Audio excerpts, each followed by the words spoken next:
This HHS mandate goes right to the core of Priests for Life's existence. Because although the facts and arguments are different, at the core there is one essential thing we all are saying in common: that we will obey God rather than man. So the fact that they are forcing religious organizations such as Priests for Life to engage in conduct that is literally contrary to your very reason for existence makes Priests for Life, quite frankly, the perfect plaintiff to challenge this lawsuit, to protect the free exercise rights, not just for Priests for Life, but literally for all Americans.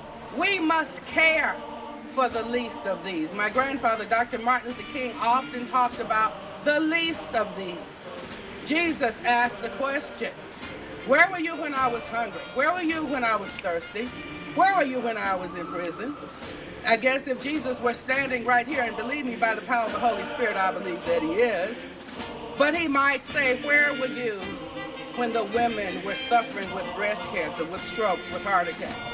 Where were you when the babies were being ripped apart in the wombs of their mothers?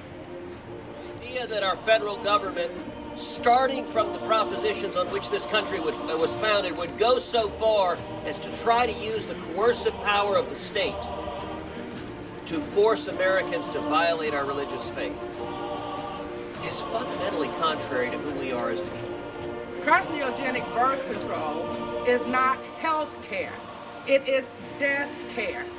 And to require that Priests for Life provide death care, or if we took an exception and said to the insurance company, we don't agree with it, but the same insurance company would still provide that service, that is wrong. Because essentially the government is saying to us, well, you're saying it's a substantial burden, but we don't believe it is. Whether the government believes it is or not doesn't matter. It's the believer who believes, and it's the believer who has the freedom.